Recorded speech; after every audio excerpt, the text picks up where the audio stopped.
And welcome back, everybody, to the Podcaster Nation. This is the podcast that is about podcasters. It's for podcasters, and that's right, it's done by podcasters.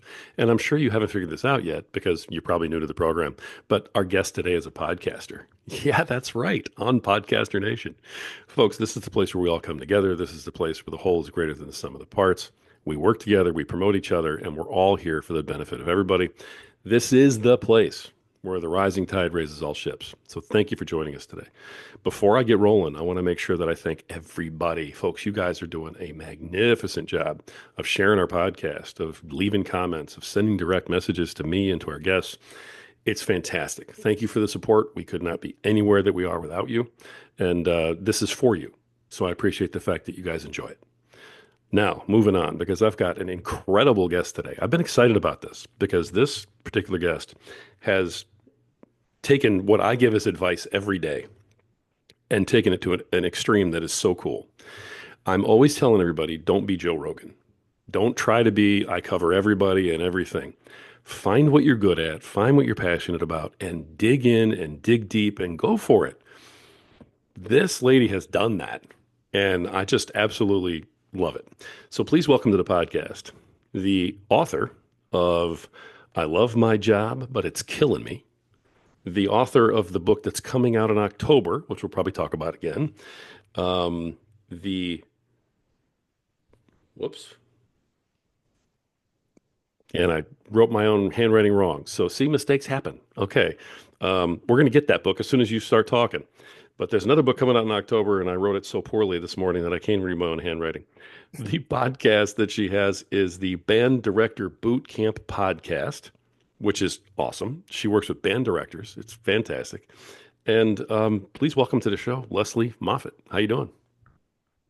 Good to be here. Thanks for inviting me today, Rory.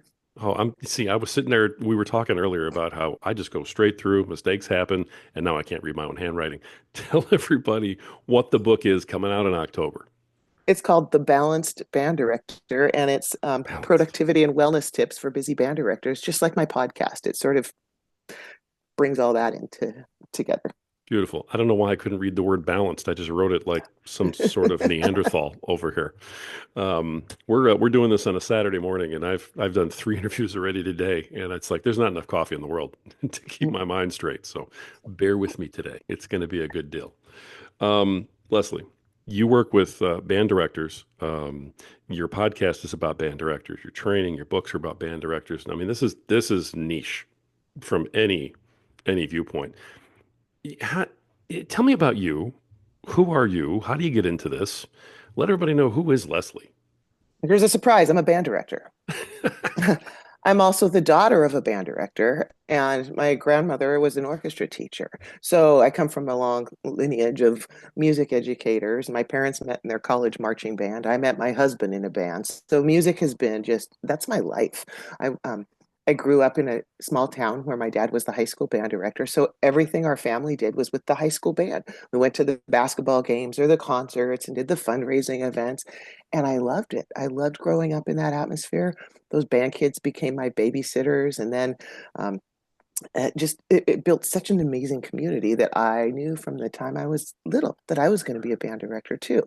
Um, went on, long story short, I ended up as a band director in a community where my husband and I are raising 3 children, or they're older now, they're in their 20s and 30s. But I, my goal was to have an opportunity to be a band director and have my children in school like my dad had with me. And I was living the dream. I wanted to build this same kind of community that my dad had built years before. And in doing so, I kind of developed an unhealthy relationship with my job, became a little obsessed, maybe. Um, because the accolades were big when you show up at Disney World or Disneyland with your students or perform on a Royal Caribbean cruise ship or conduct at Carnegie Hall, that's exciting, but it becomes obsessive in an unhealthy way. And it damn near killed me. And the come to Jesus minute I had was as when the day my best friend Lori called me. I was driving down the road and I had to pull my car over because I could hear the tone from her voice. And I pulled over into a parking lot. And she said, Les, I got to tell you something. And I'm like, what's going on? And she said, I went into the doctor just to check what that stomach pain is. It's stage 4 ovarian cancer. And for the next several years, I watched her as we literally sat at her chemo appointments with laptops trying to do the work of she was a choir teacher in our district, trying to do the work when she's damn near dying, or she did die, but she at that point it was, Yeah. and it was just awful to watch. And my own health, I was a hot mess because my own health had been on the back burner while I was building this program and trying to raise children and be all the things. By that time, I had this was about 7 or 8 years ago. I'd had 14 surgeries. I was on um, a dozen different pills a day to keep me awake, to help me sleep, to for ADHD, for anxiety and depression, pain, just all kinds of things. And I was much heavier than I am now, which put a huge strain on my skeletal system. So the pain, then you take the pain meds, and it was just a horrible loop, and it wasn't getting better. And I watched what was happening with Lori. And as she was getting progressively worse, I stayed with her one weekend while her husband had to go out of town and she needed some care. And she saw that I had a few months before that made a huge drastic change and started making some changes because I realized I had to save my own life. And she said to me, whatever you're doing starting to work. She goes, you got to tell people what you're doing because I don't want people to go through what I'm going through. So that's what led to my first book. I took the strategies that after I made some major transformations, and took the strategies, looked back at what I had done, and put that basically into a self-assessment and lesson plan for other teachers to do the same thing. To acknowledge where's the stress coming from, what is it doing to your body and to your brain and to your mental health and physical well-being, and how do you deal with that and what do you do? And so that is uh, I finished that book just days before Lori passed away. And I hadn't Oh, written the forward to or the intro to it yet, and that was really, really hard. But I promised her I would do what I would take what I learned and share it with as many people as I can because nobody should be in that situation where their job sucks the life out of you. So the I just title. cheered up your audience. Sorry about that. Oh, hey, listen. Part of this is giving you a chance to tell your story, and people tune in because they want to hear everybody's story. Everybody has one. But I mean, the title of your book is, I love my job, but it's killing me. I thought that was, like just sort of a saying. That's literal. I mean, you wrote that from that viewpoint of what happened to your friend, and I'm sorry for your loss. Thank you. Thank That's, I mean, wow. I mean, you. that's holy cow. And you were even sitting there in chemo working. How absurd. She was worried about scheduling students for the upcoming solo and ensemble festival. She didn't want to let her students down. But that's the Oh, extreme that any of us yeah, in unhealthy jobs, right? The workaholic in you does that. right. And that's the unhealthy balance. So like in my book, I when I looked back, I didn't create a method and then get healthy. I got to a place in life where I'm like, this is where I needed to be. I feel better. I'm almost 60 and I feel better than I did in my 30s. And Wow. so then I went back to analyze how did I get here? And I found four key things that I did that made the biggest differences in the outcomes of being where I am now. And that's what I based my book on. And there were four things that all started with the letter M. And that's why I have the M power method that I use in the book. And it's a mindful approach to meals, movement, and music. And we can use music in ways that we help us heal. It's more than just playing instruments and doing those things. And it was the use of those four strategies that had the biggest impact on turning my life around. I think it saved my life, honestly, because um, yeah, I was going down a pretty unhealthy path. I was going to ask you if you know how that worked, and you just told everybody. So you wrote the book based on stuff that you know worked for you Right. And as you were and doing it. as I was doing it, and we're all different people, Right. right? So for me, I had to learn what foods can my body process well and what does it not process. And when it doesn't process it well, it leads to inflammation and pain.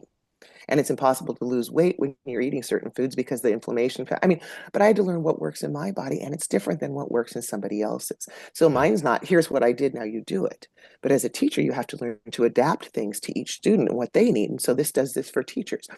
Based on this assessment that you take in chapter whatever 3, now it'll tell you based on this what strategies you might want to try to find out what meal things would help support your health goals better, right? Not Wow. what did it for me. And so it's taking what I learned and helping people personalize it for their own needs so that they can be successful, whatever their goals are. Wow. Okay. That was absolutely not what I was expecting from the title of your book. I love that you just told everybody all that. So this is because I see that a lot where people are like, "Hey, follow this diet, do this exactly this way." You're literally just setting up a guideline for people to figure it out for themselves where they fit in these 4 points that you came up with. Yeah, and that mindful piece, I hear people say all the time, be mindful. What the hell does that even mean? And it does mean paying attention. When I eat this, do I want to fall asleep on the couch? Do I get sick to my stomach or do I have energy? Just noticing that. Be mindful of that. And then you can decide, do I want to make changes or not? Right. But that mindful piece is learning to start to pay attention to what you do and what the effects are. What are the impacts? And is that what you want or not? Wow. Now your second book, The Balanced Band Director, then. Now, is that a continuation of the first book or is that a different set of Yep. topics? Yeah. It really it does continue from that second or from that first where that first book left off. The first book is sort of how to get your own shit together, if you will. My publisher said that. The second book is how to take that into your classroom and keep that healthy balance and keep your classroom a space where you're not overstimulated and just to the point where it's making you crazy. Hmm. What are strategies you can use in your classroom? But you can't get your classroom stuff together if you're still a hot mess. Or you Wow. can, but it only lasts so long. It wasn't sustainable for me. I mean, so I'm trying to help teachers do this in a sustainable way. I'm in my 37th year of teaching, and that's not the norm anymore for a lot of people because it's such hard work, and it's different after COVID. Hmm. The kids are different, our communities are different, the world is different, and we have to adapt to that. But we still need to teach, and I believe that music is such an important thing to bring people together, to teach about community, to teach about culture through music. It does so much to unify, and it's such a big, basic part of who we are at cellular level, music and vibration and all of the frequencies and how they impact us. So we can use music. So I want to help through my podcast and these books. I want band directors to have the strategies to make their career as sustainable as possible because it's such important work they're doing. I love that you did that segue for me because I'm listening to how passionate you are about this, and I can see why you dug into this niche the way you did, and the way that you continue to do. We talked about the books, the podcast. I looked up your podcast, listened to some of it. You cover a wide range of topics on that podcast. It's not just like being a band director and here's how you run your classes. It's everything from here's how you use Chat GDP to what was the name of that first episode? Uh, it was transforming scars into stars, and Oh yeah, doc. I mean the the polarity of those two topics. And I'm like, tell me about your podcast, what you use it for, how you communicate through it, and what it means for you. Well, it is productivity and wellness tips. So, like the Chat GPT piece helps you be more productive at school or at home so that you can focus on your wellness. Because I used to go and do all these speeches at conferences and stuff about here's all the things to do to get healthy. And then I'd hear, but I don't have time. Right. And I'm like, oh, so if I could give you some time, give you some strategies to buy time and still do the work you want to get done at a high level, then you have the time to do these other things. So people kept asking me, hey, when are you going to write your next book? When are you going to write your next book? And I was like, I knew I had things out there that I wanted to say and do and help people with, but writing a book, it takes me 90 days start to finish. I have a process. Um, then you got to edit. Then you got to pitch to publishers. Then you got to wait for all the things to happen. And then it comes out. And then you have to get people to read it. And then they have to decide to buy it and read it. And then they have to read it and then decide to implement it. And that's a long process. But on a Wednesday afternoon, a year and a half ago, I took a day off from work. Just sort of, I wasn't sick, but I just needed that mental health day. And I recognize sometimes you just need to do that. So I took a Wednesday and I stayed home and I was like, I wonder if I could start a podcast. That'd be better and faster than writing a book. And so I used Chat GPT. If I was going to start a podcast, what would I do? And it outlined the things I would do. And as you can see, I'm still using the old plug-in headphones that came with my computer. I have nothing fancy here in my house. I don't edit my episodes because if I did and went for perfection, I still wouldn't have anything launched. But I'm damn near to triple digits in number of episodes. We're starting season 4 next week. And it's led to over 20,000 downloads. I've done 0 advertising or paid advertising. It's all word of mouth or through my email list or sharing on Facebook and the like. But I've learned or have connected a lot with people already who are the band directors or the orchestra and choir teachers, those music teachers who know me through other things. And this is where we hang out. We come here and we talk about the things we can do to help each other, make the work easier, share those behind the scenes tidbits. And I keep my podcasts to 20 minutes, which my listeners really appreciate. I hear all the time, hey, I can listen to it on my commute and I don't have to remember to come back to it. And we give more of a overview of stuff, and then I always try to put in the show notes how people can dig in further, so if something resonates with them.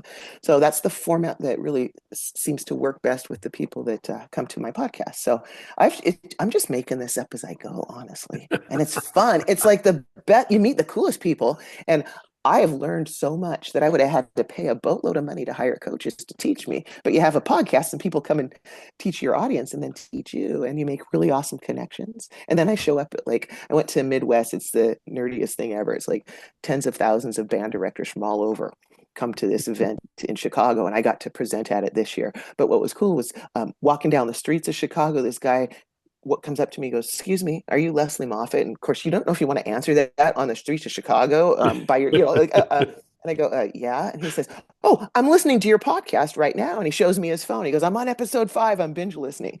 And it's just like, and so, hearing that it matters and that people resonate with the topics. And then it's just, music teachers have so much to bring to the table and to offer that I just feel like all I'm doing is facilitating it. I don't have all the answers, but I can be that go-to place for people that need what I have to offer. You just threw down so much to unpack in one shot. I love it. That was just beautiful. First of all, I think that's a podcaster's dream, is that makes everything all worth it. Is when somebody comes up to you and either recognizes you or hears you and goes, hey, are you that person? There's just nothing better than being picked out for the work you're doing. So congrats on Mm-hmm. that, because that's Thank you. definitely a bucket list type of moment. Those I are know. neat. And I love how you started your podcast. These are questions that I kind of get to sometimes, and you covered several of them all in one shot, about how you just started. I'm always telling people, just start. Don't be perfect, just start. You did all that. You just started. You're almost at 100 episodes. Where are you right now? We do it by season. So I did like season 1, episode, blah, blah, and then I started over. I didn't have a sequential number. I want to say 85 to 90. Nice. I've got the next 10 recorded. So I know I've recorded them. I just haven't dropped them all yet. We're opening up on Wednesday. So That's fantastic. I mean, when you hit that 100 episode mark, that's life changing in the podcast world. That puts you in a whole different category. is it? Oh yeah, it really does. Yeah. So I don't know if you Cool. knew that or Almost not, there. but Okay, I'm going to go back now. I'm going to count. No, I'm going to go count them now because I'm almost yeah, there. it's We'll something about celebrate that. the way all the algorithms get picked up and the platforms work together and everything else. When you hit 100, you become it's called established podcasters in the world of Hey. podcasters. When you hit that magical 100, and then things just happen for your podcast. It's really funny how things start to Well, click, and you're like, oh, well, this is new. Hey, I have more listeners today. I didn't do anything. How'd that happen? They put you out more, because when you hit 100, they're like, they're that's serious. cool. They're putting out content. They're not going anywhere. Nice. We're going to go ahead and put them out. At 5, 6, 7 episodes, they're like, oh, it could be a hobby. We're not going to bother with you until you show us you're serious. Well, you're showing everybody you're very serious. So it's awesome. Congratulations ahead of time on that. I'll be watching for that Well, 100 thanks for the episodes. heads up. I didn't know that. So I'm Yeah. going to maximize that energy and that momentum. Oh, well, I'm glad I could help. I mean, my goodness, you're killing everything else over here. And that's all beautiful. Um, wow, you unpacked a lot. The podcast, I love the way you started. I love what you did there. The, what made you want to start the podcast though? You're like, hey, I wonder if, but was there On something that caused I it? just Because I just knew that, teachers, it was really hard after COVID or during COVID. I mean, can you imagine online band? What the heck is online band? I mean, we were creating stuff as we go, making it up as we go. So I'm pretty good at that, right? Figuring Mhm. stuff out as we go. But then I realized that that Zoom platform and that ability to reach people it's more immediate than a book. And I really feel like because I've done this for such a long time and I'm passionate about it, I still have things I want to share. But a podcast is just a heck of a cool way to do it. And it's so much more immediate than a book. My next book, like I said, is coming out in October. So it's just like, okay, just we're in those last stages and stuff. And And it just feels like, okay, that's taking a long time and keeping that energy, about what I was excited to write about way back when and all just it's harder to keep that going. It's Podcasts are new and fresh each time. Hmm. The guests can take me places that I might not have thought to go on my own in a book. And so I find it really fascinating to do this. I never would have like on that Tuesday before the Wednesday I started it, I don't think it ever crossed my mind. It was like one of those weird, I just woke up like, hey, I got a whole day to myself. I have a sub in my classroom today. It was my former student teacher. She knew what to do. I didn't have to worry. So I started a podcast. I just put a call out to people like on Facebook, all my band director friends. Here's what I decided to do.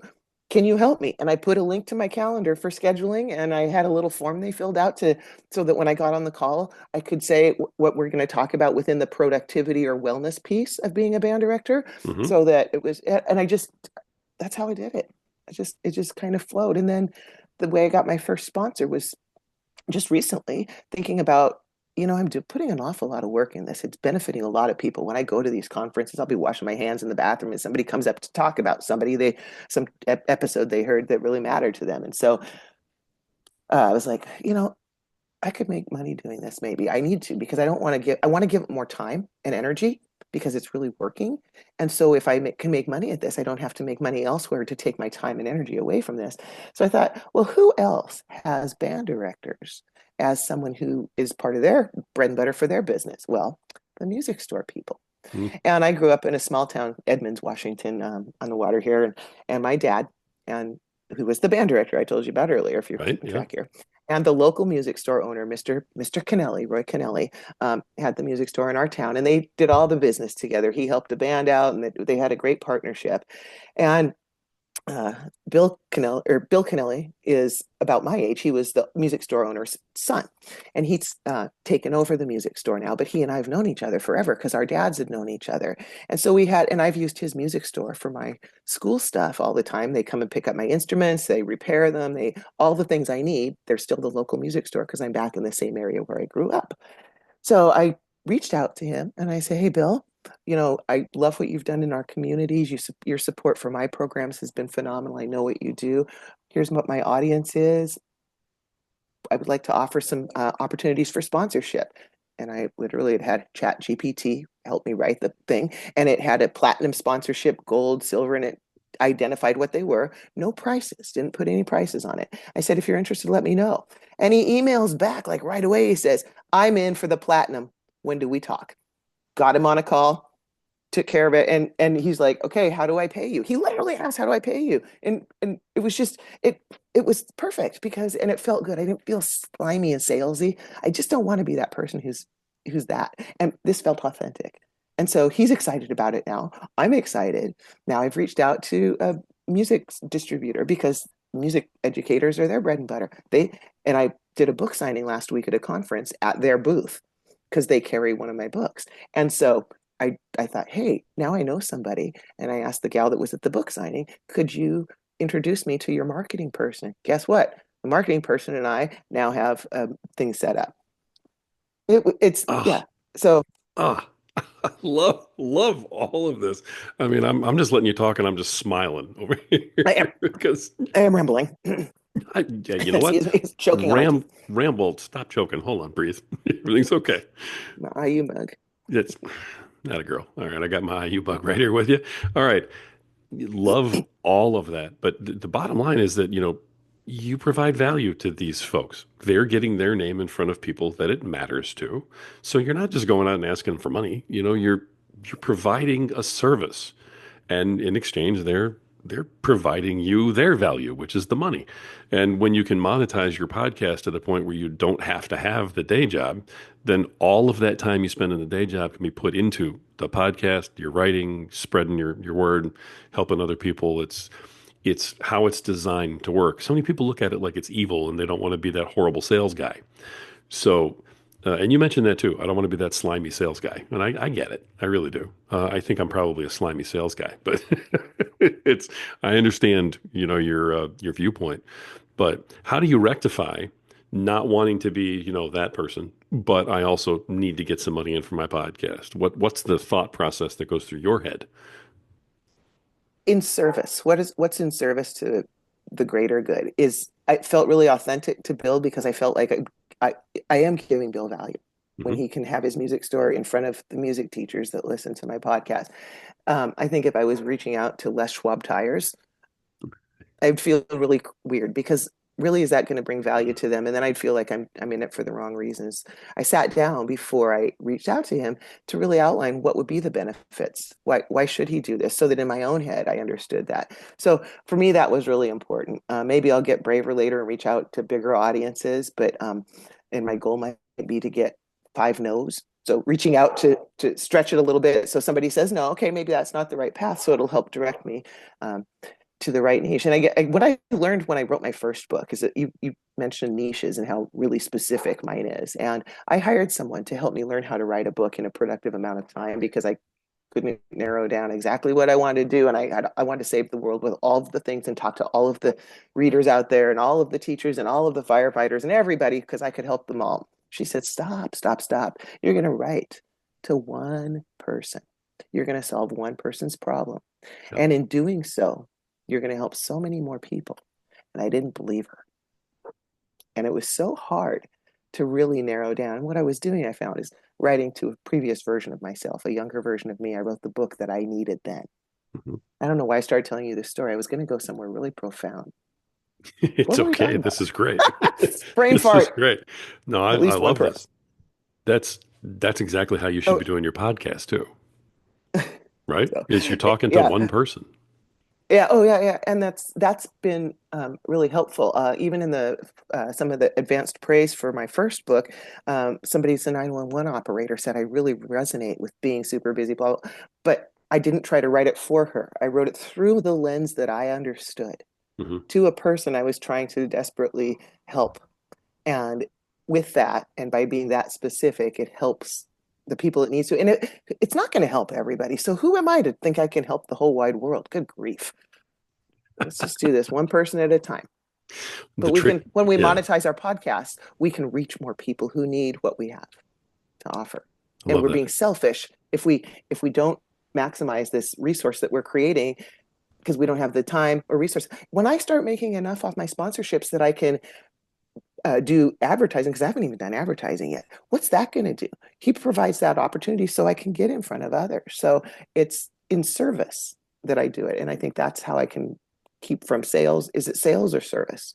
It was in service when my writing coach charged me a boatload of money.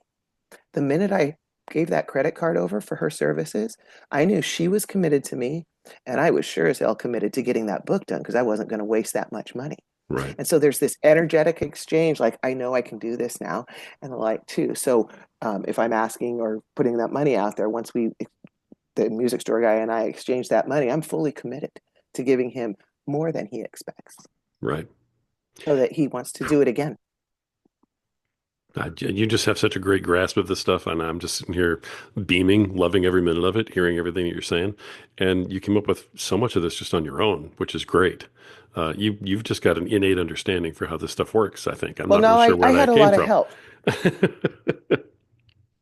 I've all I've ever known is band directing, which encompasses a lot of things like management of humans and moving them. There's a million things there, but I knew nothing about the business world. I've hired coaches because when I was learning to play instruments as a kid, I took private lessons once a week in Bill Kennelly's music store. Actually, Uh-huh. I took lessons so I could get better, and so that process worked really well. And so when I was ready to write a book, taking weekly lessons with a coach was life changing. I, for in a many ways. First of all, she gave me the structure to do it, helped me personalize my book. She didn't tell me to write a book that somebody else was going to write, but she also she held the vision for me and did all that. And damn it, there was one more thing I was going to say about it. She held the vision. It's okay. It's a Oh, Saturday I morning for only had both of one us. cup of coffee today. I know I'm short on the coffee today. I'm going to blurt something out randomly later that will be the finishing piece of that particular story. Okay. But Don't dang it, sweat because it. You were talking though about if I can help. You were talking about how you were going out and getting coaching for these different things.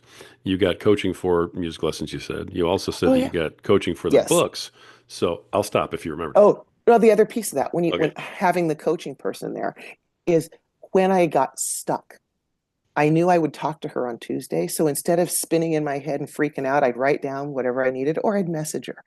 And she could solve my problem in a quick second because she had the experience there. Just like a private music teacher, if a kid's struggling with something on their instrument, if they watch and observe them for a second with more experience, oh, I can help you shortcut or I can help you learn to do that. And so I just wanted, I think my point had been there is a coach for something, whether it's starting a podcast or writing a book or learning to play an instrument, that can 10x your result return. She gave me not, she taught me to write the book and then sold me the back end on that was, hey, you wrote this book. You going to market it and sell it now? Or are you just going to let it sit on shelf? She was brilliant. But I watched and learned. I'm like, what's she doing that keeps me putting my credit card out there and feeling good about it? Right. I never felt like she was taking my money. I felt like she was using my money to hold me accountable. Hmm. And so I want people to feel like that when they sign up. I actually help people start podcasts now. I have a coaching call with one of mine after this.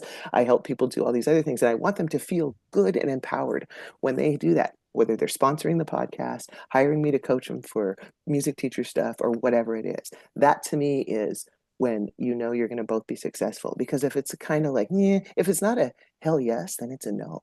For working together, for asking them to be a sponsor for something, but anyway, back to that coach again helped me through the marketing.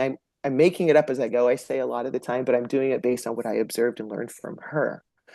Felt like I learned MBA kind of things in a 1 year period with her, specifically on book marketing. Sure. So Did you have a coach for any of the podcasting stuff, or is that all just no, self-taught? I'm on the podcast. I'm just taking everything I learned on the book stuff and slapping it on with this, and it's so far it's working. And now I'm ready to get it to take it to that next level. So I'm just like, well, what Excellent. did I do with my book to get it to the next level? I reached out to bookstores when I was doing it. How do I get into your bookstore to do a book signing at Barnes and Noble? You got to do it. Same thing with the podcast. How do I get people guests on my podcast? You have to ask people and do things, You take do. risks, and Yeah. be ready to get no's for an answer. I love that. And that's incredible. I coach podcasting also, amongst other things that I coach too. So I know what you're talking about, but it's incredibly rewarding when you can do that Mm-hmm. and you see people prospering based on the help that you've given them. That's also a lot of service right there, which is really cool that you do that. I know that you also Well, you I've offer been a other teacher my coaching. whole life. There you go. Natural for you. You also have other things that you Yeah, and offer. yeah, literally, well, I have band director boot camp has been a retreat type thing Right? that I've done with group folks that come in for an intensive time. I also run it as a ongoing coaching type thing where we work and we get in there and we take my book chapter by chapter with each person and go, let's do this assessment, and taking them through their own personal wellness. And now I've become obsessed with AI. About 3.5 years ago when ChatGPT first came out, I'm like, I got to check this out because I need to help with time saving stuff. But no band director wants shoddy work or crap or anything out there. So how do I make it work? And I learned writing's my thing. So writing, if you can write prompts properly, you can get really great results. And as a teacher of high school for 35 years and now middle school, you have to be very explicit with instructions with students. And Chat GPT is the same way. Mm. If you're super explicit with what's the outcome I want, how do I want Chat GPT to behave? I want you to be my marketing expert? Do I want you to be my whatever I want you to act as? And the like. And then I learned how to program my own GPTs. I've made one called Band Director Buddy, and it's chat gpt. It's like an extension, but it's already filtered through the lens of what band directors would be thinking in the background information. So a band director can go to that and say, I need a lesson plan for my class, and it already knows your band director, your da-da-da, and it knows what resources it should tap into first, where our national standards are, so when it makes the lesson plans, what to research, so you don't have to prompt it yourself. So I'm digging into that, and I love that, making those personalized prompts. Here's a weird thing. I got hired by a plumber because they heard about it, and we were able to create for them. They had this 20,000 page document of all the old school plumbing stuff that you just couldn't get even online anymore and all, but they had to sometimes go repair those things, and they needed a way for their guys on the road to do it faster than to call into the expert and wait for him to call back.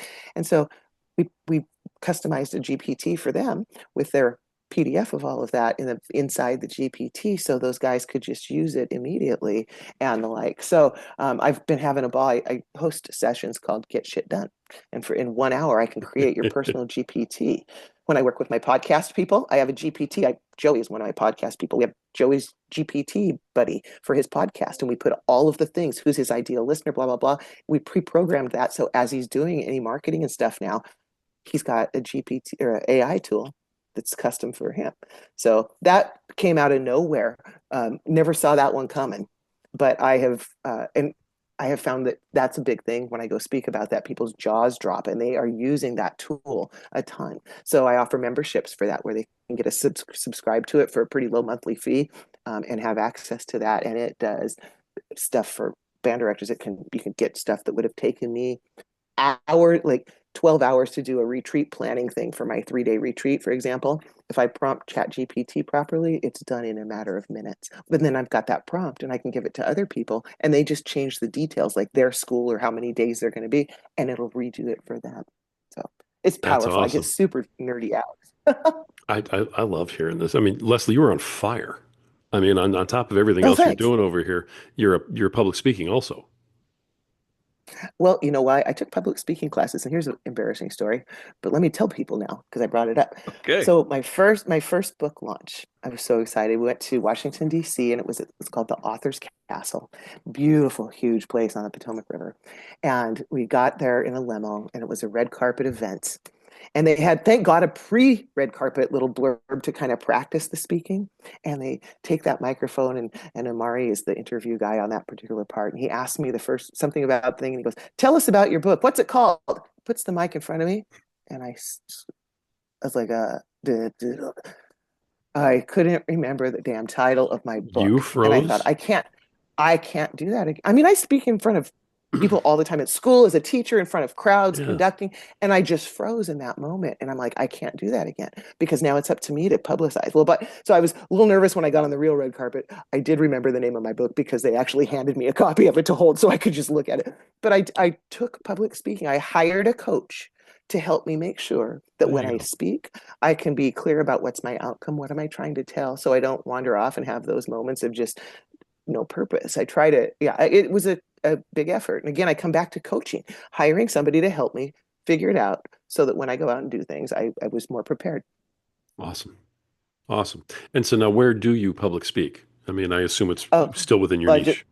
yeah, I just got back from a NAFME national conference here this last weekend, and 2 weeks in October, no, not in December, I was speaking at the Midwest. That's the Nerdy Music Conference, the biggest music conference in the nation, which was a huge deal for me because it's a big deal. And I had gone to that conference 30 years ago as a woman band director.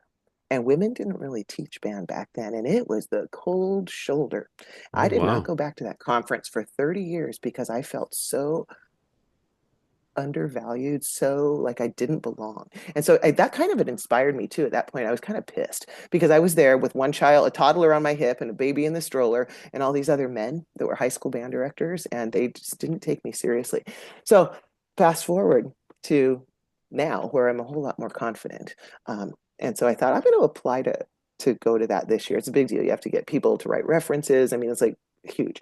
And I thought this will be my sign. If I get accepted to do the presentation, that's a sign that I should go. If not, then maybe I'm not meant to be there. Well, I got accepted.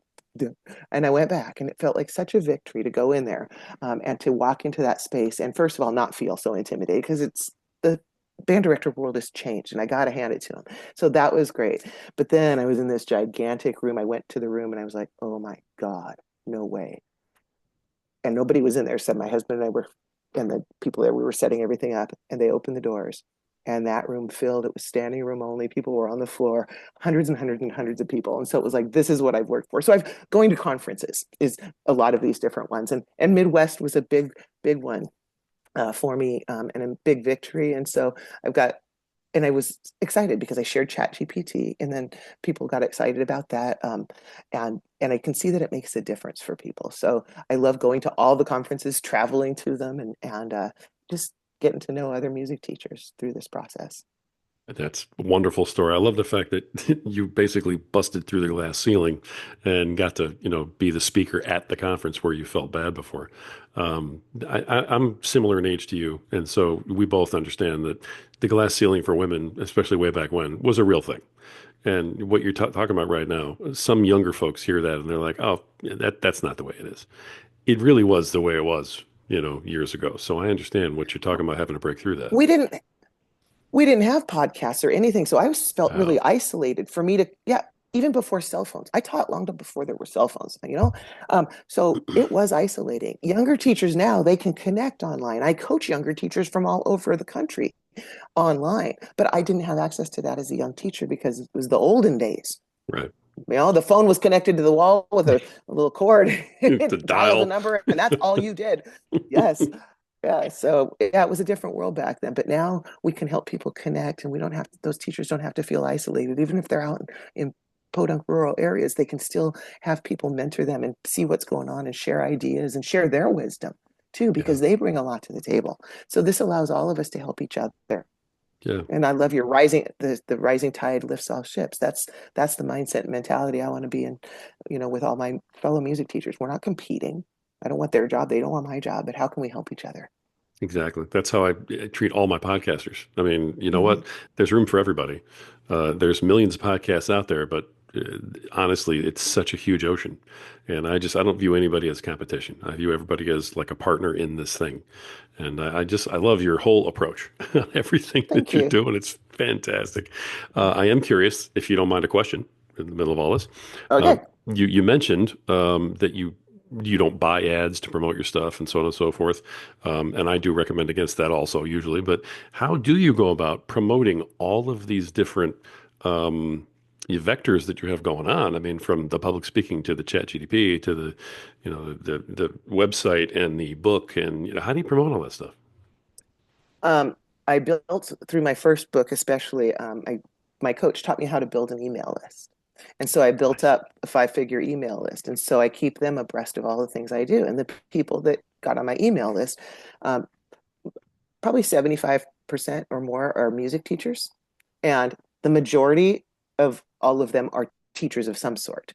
So I've got people that are interested in what I talk about. I share it through my emails, I haven't been very good at blogging lately. We're going to update my website and get that going better. But I do emailing. I do a lot of Facebook stuff. I have Facebook groups that are specific. I have one, called Band Director Boot Camp within Facebook, and I try to nurture those folks. I have another Chat GPT for Busy Band Director Facebook group so that I can share with them. I try really hard to, as people come into my email, to keep them categorized, tag them as they come in so that if I have something that is of interest to them, I can share it.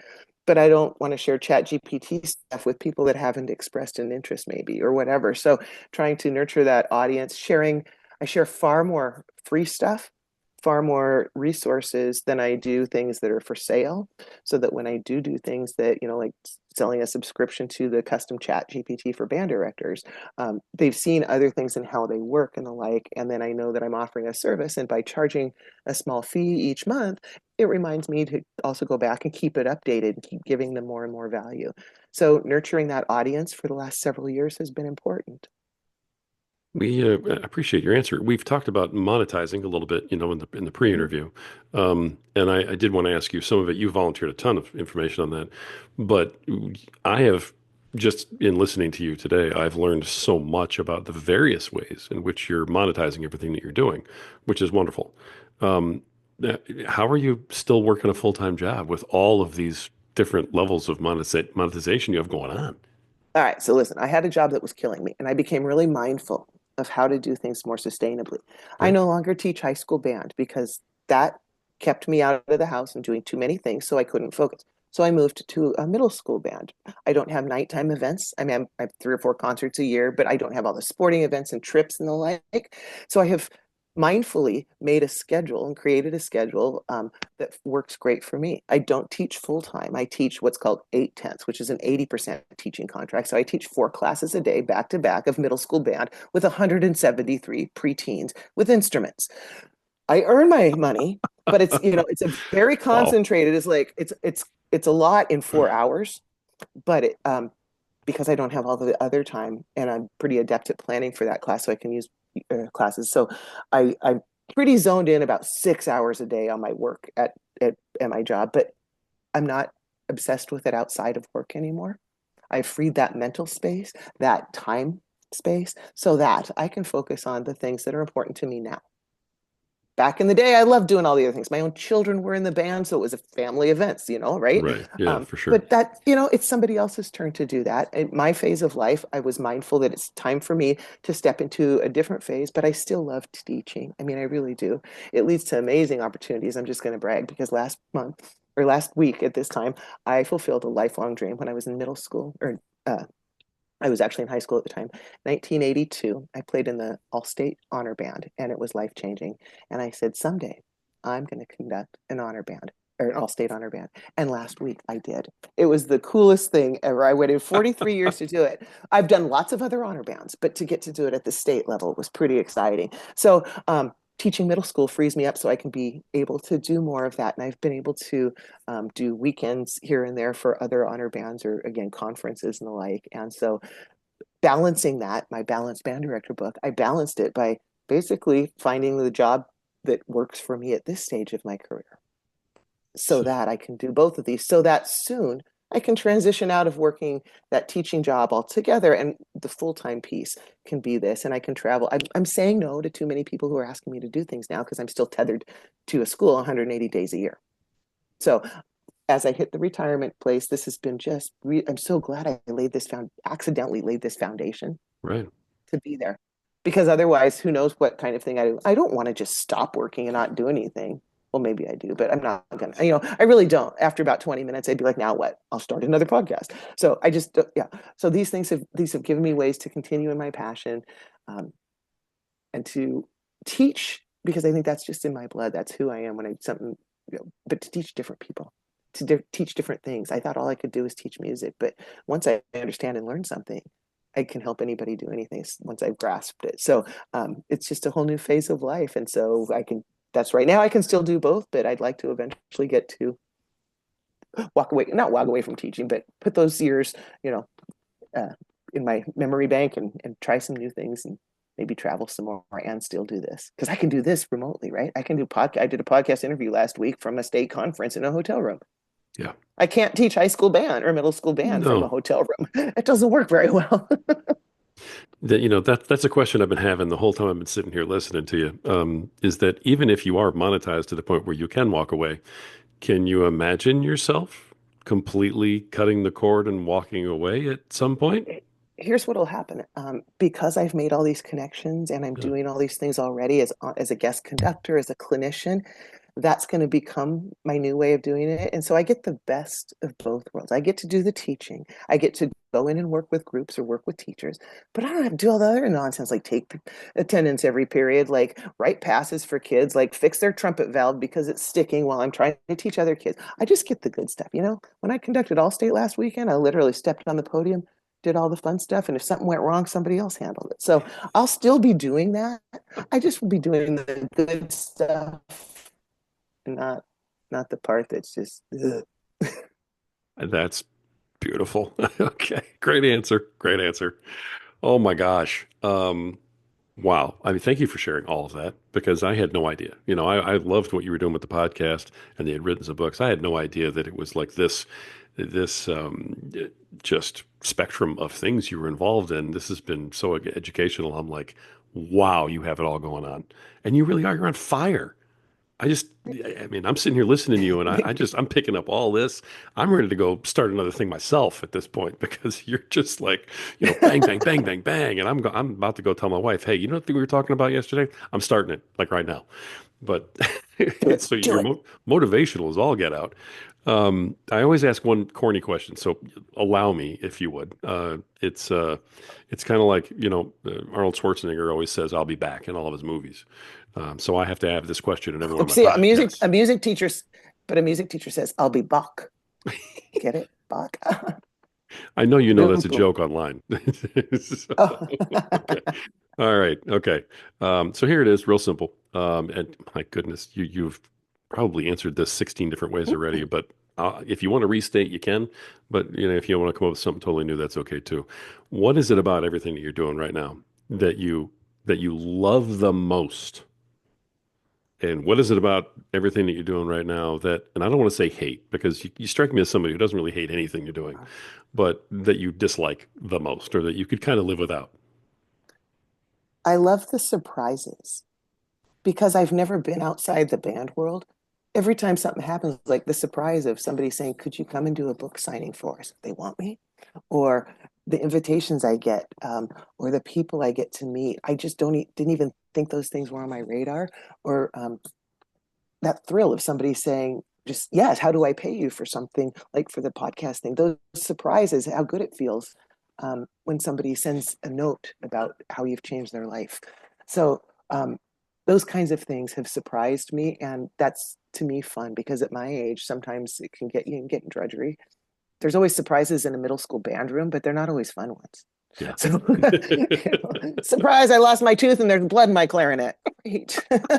So these are different surprises, and Right. it's just opened up a whole new world for me. A world that my whole things I want to do is just expanding now. So it's just exciting to me at my age to be revitalized in something. I just didn't see this coming at all. That's I great. literally thought I'd be a band director till the day I died.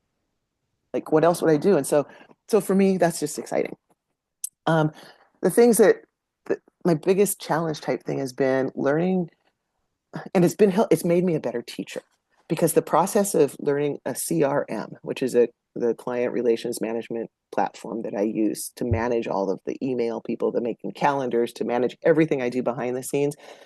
I hired a coach and she was great, but a lot of people that are good at stuff aren't very good teachers. Because they didn't understand. Like I needed some vocabulary. I needed to understand certain things, and it was so overwhelming. I was almost gave up. I'm like, how am I going to manage all this? And anybody that's used a CRM, if you're, I don't know, it was just so overwhelming. And my husband bailed my ass out a whole bunch of times because he's good at that stuff. He patiently would understand what the coach was trying to teach me, and he'd walk me through it in a language I would understand.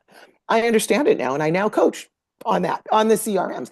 But it was so hard and frustrating. And now, as a teacher who's teaching kids beginning instruments, when they're like asking me for the 34th time how to play an F sharp, I'm like, well, I told you already. I don't say that, right? It's like I get that because I'd be like that on the CRM. Wait, what section do I go to? Which tabs do I use? And I felt like I'll never get this. Um, but I'm getting it. There's still stuff I don't get, but that was frustrating for me because it kind of got in the way of me being able to take next steps to get to what I felt like was the next level. So that learning curve, I think, could have been instead of 2 years, I could have probably gotten it down to 2 months with the right kind of coaching. So I felt Sure. like I lost momentum for a bit, but now I feel like not anymore. Gotcha. I Great. identified here's what my shortcoming is. Honestly, I use Chat GPT. Once I identified here's what I'm not getting, I'm using this CRM. Help me bridge the gaps, and so that was super helpful. That's great. Another very unique, great answer. That's why I keep asking that goofy question. Now, before we kind of wrap up, I do have one more question I want to ask you. But before we do all that, you had an offer that you wanted to put out, and I want to make sure everybody has like contact information and stuff for you too, which of course will be in the show notes. But you had a particular offer about your book that you wanted to kind of tell everybody. Yeah, I hear from people, not just music teachers, but that so many people can relate to having a job that is maybe killing you, maybe in the literal sense, or at least you're like, oh, the stress, but it's real, you guys. So if it's helpful for any of your listeners, they are welcome to download a free copy of "I Love My Job, But It's Killing Me," and to do those assessments and to take the steps that they feel are helpful for them.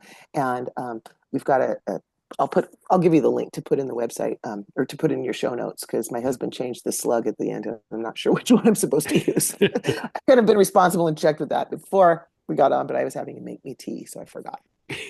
So Right, he's been busy. he's been. So, okay, and then the best way to contact you. I know the website Yep. is. Go ahead. Oh, my. You can. I still answer my own email. My email is Lesley Lesley at the letter M word powered empowerededucator.com. You send me an email like you want to know more about something or ask me what free stuff I've got or anything like that. Happy to help. Awesome. The website is the letter M, empowered educator.com. That's it. Okay. And the email is Lesley at that we just Yes. said. Yep. Gotcha. So make sure everybody has that. And you're going to send me a link for the free download, which is awesome. Yes, I am. And All everybody right. else can grab. That's really helpful. Last question I always like to ask everybody. And I mean, I hate to wrap it up because I feel like I want to pick your brain on like six different topics right now.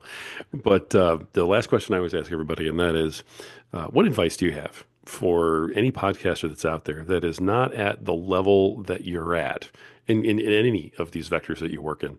They're not at the level you're at, they'd like to be. What's your best piece of advice for them? Do something.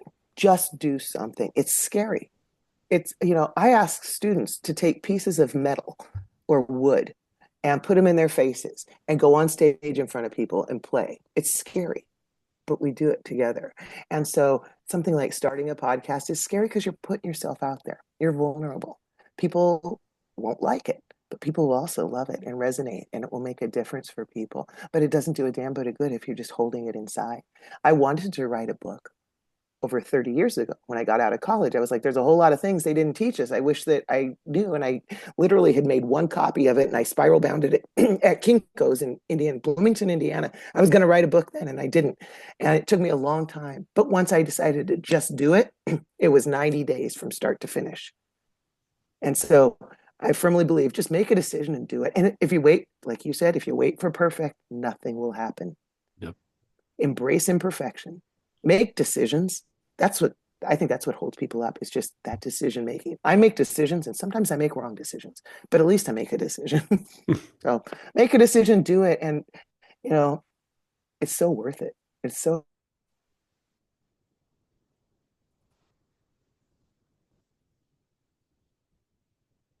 Oh, did I just lose you? Are you there? I might have just lost you right here at the end of the podcast. You froze up.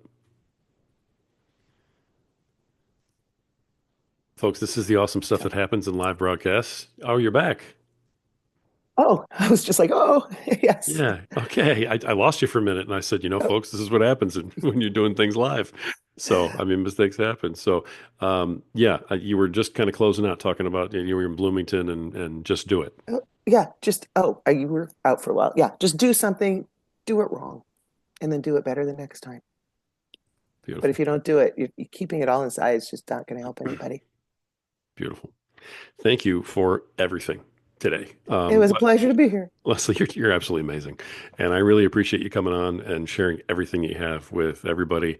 Um, and I think people are probably going to be reaching out to you from this podcast saying, hey, I need help Awesome. with X, Y, or Z because you help with the entire alphabet worth of stuff.